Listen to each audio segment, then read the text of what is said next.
I can agree we don't know anything about farming though.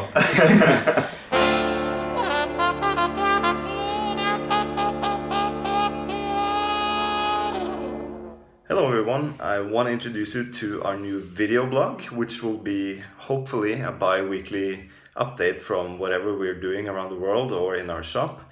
The first video was actually recorded last year during the summer because I had a visitor from Colombia, my friend Diego Campos, who is the current Colombian Barista Champion.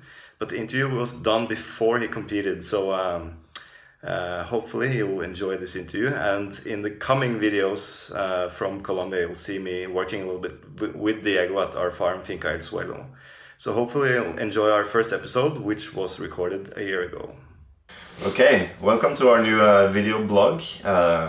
This is a new series that we're gonna do with interviews and coffee tips and, you know, different kind of things.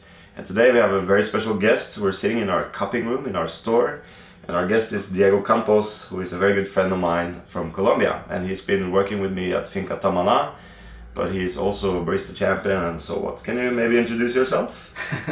So, my name is Diego, I'm from Colombia, basically from Tolima.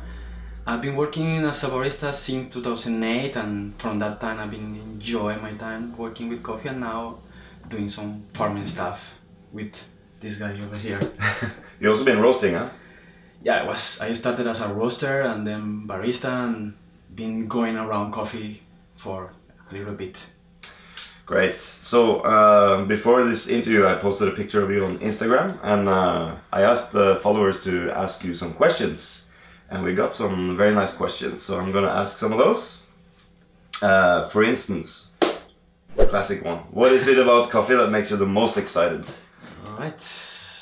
What makes me feel excited about coffee right now is farming.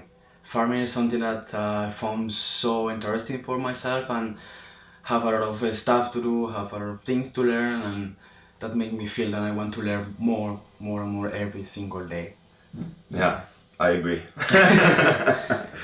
Okay, but you've been working here in my shop for a couple of days during the last 2 weeks. And can you explain a little bit why you're here in Oslo? Wow. I came here like a week ago. I've been working here with the guys at the bar, and has been the most exciting and beautiful opportunity that I have ever had. Basically I'm here because, as you know, I'm the national barista in Colombia 2014, and the idea is to compete again and try to win the competition, and here to get some inspiration about competition, and also to learn from you, from your baristas, and to learn more about where is the coffee industry going to. I mean, to taste different kind of beans from different kind of countries, have different sensation about flavors, different sensation. I mean, these 2 weeks have been for me so exciting, and right now I live in Oslo with my mouth full of new flavors and new sensations. Because basically in Colombia you're not allowed to import green coffee from other countries, so you're only sort of allowed to drink Colombian coffee there, is that right? Yeah, that's true. So we have another question from Instagram regarding this actually, and that is the person is saying it's very difficult to get your hands on a very nice cup of coffee in Colombia. Although you have some good coffee shops, the general coffee is terrible. Do you think it's difficult to persuade people, your customers, to pay more for coffee and give them a reason why they should pay more for coffee? As a Colombian, we don't drink too much special coffee, and it's quite difficult to make the people there to understand what is the meaning of a special coffee. I mean, I've been working with Amor Perfecto, which is a famous coffee shop. Famous coffee shop. And we have been working and trying to make the people understand what means a special coffee, to try to teach them how to drink a cup of coffee, how to understand what does that mean. It will take some time. Most of the Colombians are drinking normal coffee, but there is more coffee shops and more companies who are trying to get them to understand and drink more special coffee. Yeah, I mean in Bogota there's actually quite a few really good coffee shops. But last time we went to Garzon, which is a city in Huila. It's kind of like a coffee producing city, very small in the countryside. But we found a coffee shop there and they actually serve really nice coffee. So it's changing in other cities as well, not just Bogota, right? Yeah, that's very nice to find out, like in a small city like Garzon, a coffee shop we serving very nice cup of coffee. I mean, it means that it's changing. That before, to find a good coffee was quite difficult. In Bogota, we started serving good coffees, having different kind of coffee shop, but that now it is moving around Colombia. Just quite easy to get a good cup of coffee. I mean, I was surprised when I found that in Garzon. It was really good. But you're here to really try to get into the finals, I guess, in the WBC. Because you've been competing before. Yeah, I've been competing like 6 times in nationals. I represented Colombia in 2015 in Seattle, and the idea is to beat minimum at the finals next year. What place did you place in last year? Last year in Seattle I was number 13th. 13. So the only one who, or the first one who didn't come to the semifinals, because the 12 best ones go to the next round, right? Yeah, it was quite hard for me. I was out of the semifinal just for 3.5 points, and it was so hard for me. Yeah. But that's one of the reasons why I invited you to come here, so you could get some more perspective and taste other coffees that you're not used to in Colombia. And we tasted some horrible coffees here, woody, monsoon, Malabar, stuff like that. But also some really nice ones that probably you never tasted before. Yeah, we tasted like the Kenyans that we are drinking here. We have tasted some naturals, we have wash coffee from different countries. I mean, I've getting a lot of experience in not just about coffee, about different sensation, different flavors, different type of flavor than I have ever had. I have not tasted before. And for me now I feel that I have new flavors, new sensations, and that help a lot.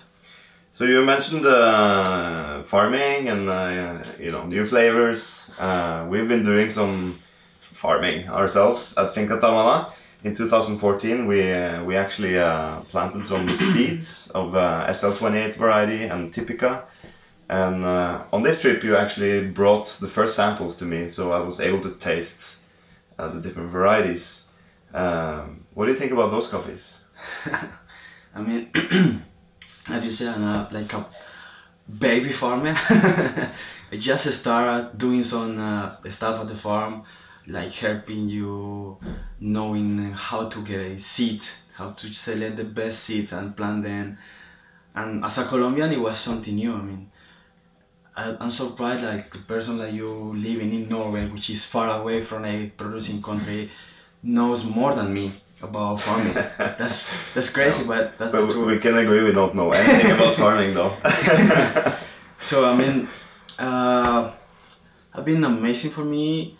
I'm so excited about that now I'm tasting something that we made like 3 years before, and now we have the results. Are not the best ones, but we are tasting something that we made by ourselves. And it's different than the Caturas and...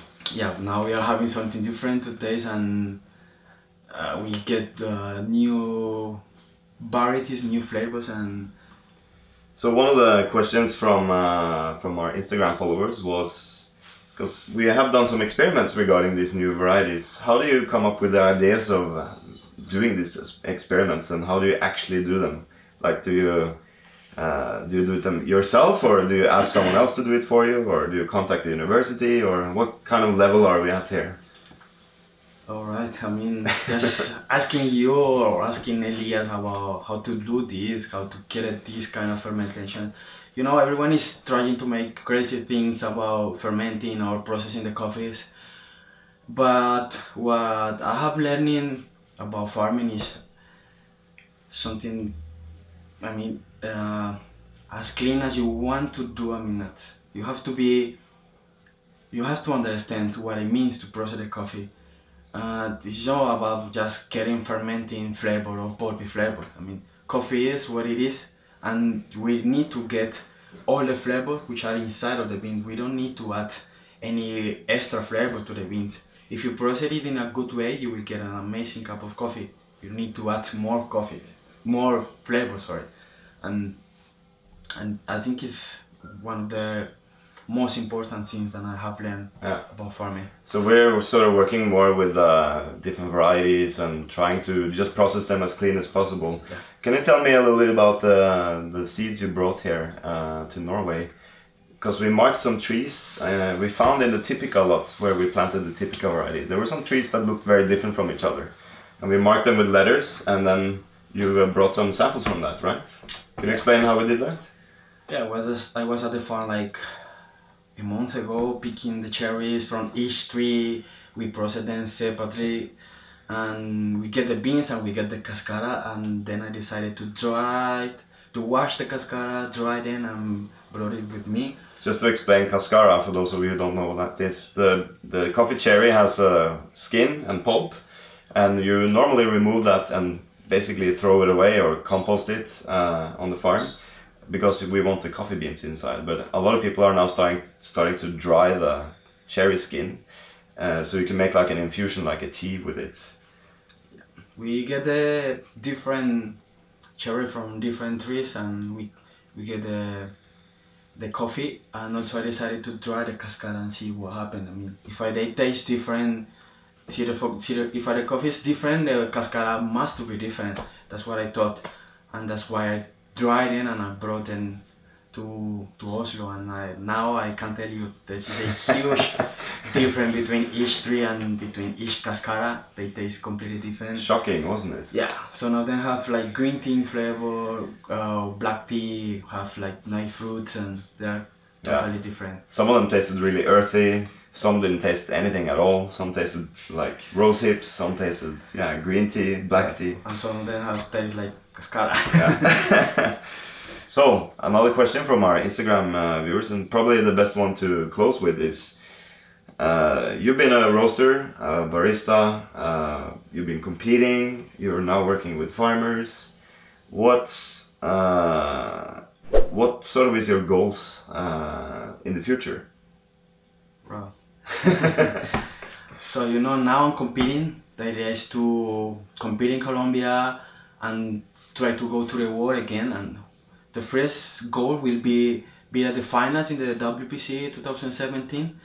But I think one of the most the important one is to have a coffee project. I mean, as you know, I've been farming a little bit, and I get a huge inspiration about farming, and now I feel that I want to have my own farm, my own project, and one day have my coffee here and don't think Wendelboe coffee. I mean, can you imagine can you imagine how beautiful it will be? Like processing my own coffee, selling it to you, and we do something together, me as a farmer. That will be amazing. But for now I have to learn more. I have to learn more about farming, about coffee, until I get my own project. So you're not thinking of opening your own coffee shop or anything? It's farming that you want to get into? There's different kind of business. I mean, everyone wants to have a coffee shop. I mean, that's a wonderful idea, but for me, I found farming more interesting. Yeah. There's a lot of more things to do. You can get more information about coffee. You can get more experiments.